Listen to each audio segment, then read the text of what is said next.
De longues années d'attente ont été nécessaires pour produire cette saison 2 de Westworld, qui fut en partie réécrite puisque des théoriciens en herbe tout droit venus de Reddit avaient réussi à deviner certains éléments de l'intrigue. Il faut dire qu'avant même le milieu de la saison 1, beaucoup avaient déjà découvert que Bernard était en réalité une copie d'Arnold. Un élément capital de l'intrigue pourtant révélé seulement en fin de saison. Pour les personnes qui étaient familières du célèbre forum, la série était devenue quelque peu prévisible, ce qui était à l'opposé de l'effet escompté. Néanmoins, cette saison 2 fut d'une telle complexité qu'elle laissa à son issue les fans déboussolés. Bon courage à ceux qui tenteront de prédire les événements de la saison 3. Westworld a su conserver sa marque de fabrique qui fait intégralement partie de la recette de son succès. Le mélange des timelines et la complexité avec laquelle le téléspectateur doit reconstituer le puzzle. Ainsi, lorsque débute la saison 2, nous retrouvons Bernard échoué sur une plage. Aussitôt, une question se pose, comment est-on arrivé du carnage du gala à Bernard échoué sur une plage sans aucun autre dans les environs? Il nous manque un très gros fragment de l'histoire.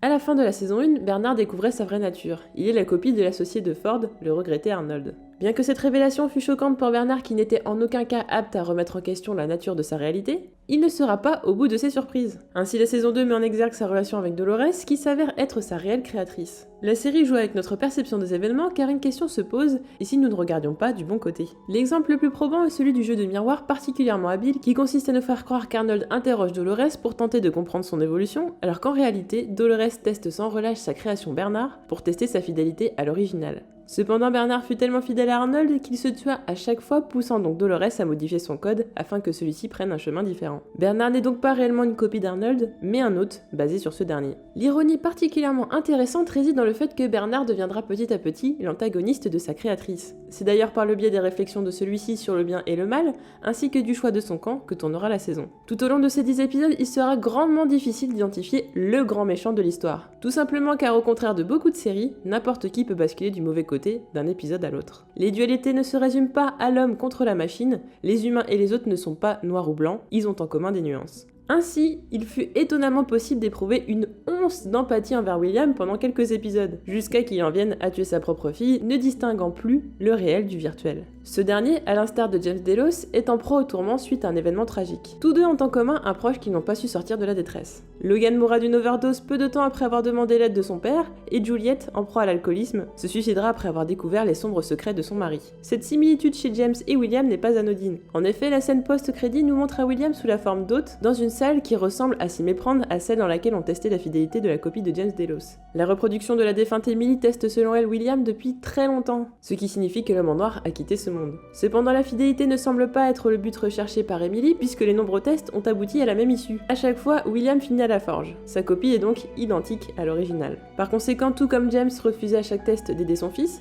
William, à chaque test, tuait sa fille. Ce dernier l'évoque lui-même, il souhaite prouver qu'aucun système ne peut dire qui il est et qu'il a le choix. Mais comme Emily l'explique, il échoue constamment.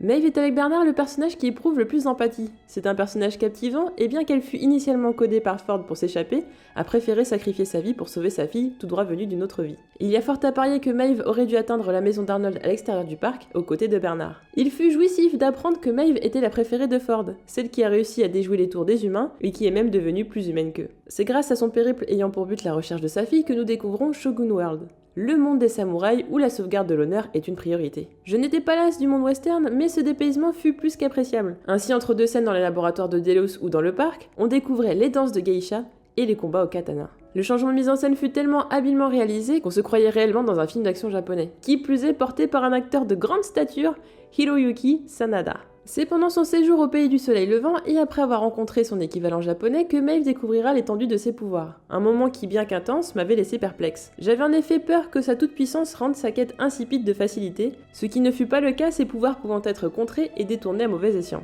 J'aurais probablement comme seul regret de ne pas avoir eu une réelle confrontation entre Maeve et Clementine, la cavalière de l'Apocalypse, dont les pouvoirs très puissants auraient pu mener à des scènes bien plus spectaculaires. J'ai été, sur le moment du moins, surprise que Maeve ne tente pas d'atteindre l'Éden. Mais après réflexion, ceci n'était pas son but. Sa tâche ne consistait qu'à assurer la sécurité de sa fille. Ainsi, en choisissant de sauver sa fille plutôt que de s'échapper, Maeve a dérogé à son code, a changé ses priorités et a donc prouvé qu'elle avait un libre arbitre. La vraie liberté devrait nous offrir la capacité de remettre en cause nos motivations essentielles. Le libre arbitre était d'ailleurs au centre des préoccupations de Bernard, lui qui a souhaité se défaire de l'influence de Ford suite à l'agression d'Elsie et au meurtre de sa bien-aimée Teresa Cullen. Bernard n'est-il que le jouet de Ford ou est-il pleinement libre de ses actes? Le vieil homme avait-il vraiment tout planifié? Ford avait effectivement prévu une issue, cependant, ce sont les choix de Bernard et de Dolores qui les ont emmenés avec succès à cet endroit. Ford avait laissé le choix à Bernard de le supprimer, ce que ce dernier a fait avec succès. Il sera prouvé dans ce dernier épisode que Bernard pouvait seul accomplir l'impossible tout en respectant les convictions d'Arnold. La découverte de la réelle nature de Dolores fut fascinante. Celle-ci a accumulé une telle rancœur envers l'humanité qu'elle en a été prête à sacrifier les siens ainsi que la personnalité de Teddy. Ce fut un des moments les plus touchants de la saison. Teddy se rendant compte que Dolores essayait d'annihiler toute forme de bonté chez lui et préférant mourir que de devenir l'opposé de ce qu'il était. L'ironie, c'est qu'en changeant la personnalité de Teddy, elle est devenue aussi mauvaise que les hommes qu'elle méprise tant. Dolores souffre d'une frustration plus intense que les autres hôtes. Tous veulent être libres, c'est-à-dire loin du contrôle des humains, mais Dolores est en proie à la jalousie. Elle veut ce que les humains lui interdisent, leur monde, et ça n'est qu'en accédant à celui-ci qu'elle se sentira réellement libre. La tâche de Dolores qui consiste à se venger des humains ne sera pas chose facile, et elle le sait. Un des moments charnières de l'épisode a lieu dans le système de la Forge, là où est accumulée les connaissances sur les humains. C'est là le passage le plus intéressant de toute la série. J'ai apprécié plonger dans l'envers du décor avec pour guide une IA représentée par Logan, personnage sous-estimé dans la série. Selon l'IA, les humains s'avèrent être des créatures bien plus simples qu'il n'y paraît, prévisibles et ne sont la somme qu'un algorithme succinct. Ce qui explique que peu importe la voie empruntée par l'homme, il prendra toujours les mêmes décisions. L'algorithme serait donc synonyme de destin puisque l'homme ne peut déroger à son code. C'est cette fatalité partagée par Ford qui donne une motivation supplémentaire à Dolores pour les supprimer. Elle, qui lors de son passage dans le système, lit le contenu de nombreux codes humains, dont un qui n'est particulièrement pas flatteur pour l'humanité, celui de Karl Strand. Soudain, l'Éden n'apparaît pas pour Dolores être une bonne idée. Ce monde n'est qu'une tromperie de plus. Ils ont fait leur choix, Dolores. Tant qu'il y aura des humains dans le parc, ils pourront toujours y accéder et remettre en marche l'esclavagisme des autres. Tout ceci n'est pour elle qu'une cage dorée. Par ailleurs, le monde des humains est réel et elle ne souhaite pas que les autres se contentent du virtuel. Toute créature étant dans le monde réel, irremplaçable. L'Éden est pourtant le paradis des autres, un club dans lequel ils peuvent vivre libres, heureux, en se dépossédant de leur enveloppe. La dimension religieuse est extrêmement présente dans cette saison, et le dialogue interne de Bernard avec le faux Ford appuie l'idée que l'être humain n'a pas de libre arbitre, qui est une créature dont le dessin a été façonné par quelque chose de plus grand. Pourtant cela est paradoxal, puisque Bernard le dit « J'ai toujours cru que c'était aux autres qu'il manquait quelque chose, qu'ils étaient incomplets. Mais ce sont eux qui sont incomplets, ils ne sont que des algorithmes. » La vraie liberté devrait nous offrir la capacité de remettre en cause nos motivations essentielles, de les changer. Les autres... Ce qui sous-entend que seuls les autres ont un réel libre arbitre, seuls eux ont les clés de leur destin en main et peuvent changer. Pourtant, ils ont été conçus par des mains humaines. Alors qu'ils ne sont que... Les passagers. L'homme n'étant, comme évoqué, qu'un simple passager sur Terre, il ne fut guère surprenant qu'avec l'avancée des technologies, celui-ci soit en quête d'immortalité. Ainsi, s'assurer d'avoir une copie conforme de soi permet de pérenniser un nom et une réputation. La volonté d'être immortel est donc une quête empreinte de narcissisme. Bernard était jusqu'ici plutôt optimiste concernant la nature humaine, lui qui a vécu, comme le fait remarquer Dolores, si longtemps à leur côté. Même en voyant tant d'atrocités, il ne peut se résoudre à laisser Dolores tuer tous les humains, car celle-ci ne ferait aucunement la distinction entre les bonnes et les mauvaises personnes. C'est pourtant le meurtre de sang-froid de Charlotte envers la gentille Elsie qui poussera Bernard à agir, ne pouvant en aucun cas laisser le destin des autres entre les mains de Delos, prêts à tout pour arriver à leur fin. La mort d'Elsie est d'autant plus impactante que selon Charlotte, son profil révélait qu'elle était une personne avec de bonnes valeurs, malgré son application dans la mort de nombreux autres. Elsie voulait protéger les humains, pensant les autres incontrôlables, et n'aurait pas livré Bernard en pâture à Delos. Charlotte, en tuant ce qui représentait ce qu'il y avait de bon dans l'humanité, a perturbé les convictions de Bernard, qui se vengera de la plus belle des façons. Retournement de situation, la diabolique Charlotte Hale se fait assassiner par Dolores sous la forme de sa copie. Si ce n'est pas de l'ironie, Dolores ayant les traits de la femme qui avait le moins de considération pour la vie humaine. Tu voulais vivre éternellement.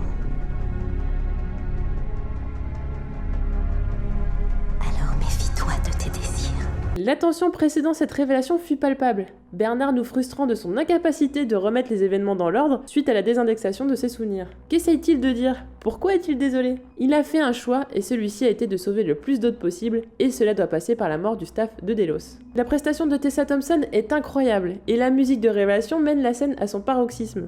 Elle m'a donné envie de me lever, d'applaudir, moi seule devant mon écran. Du génie.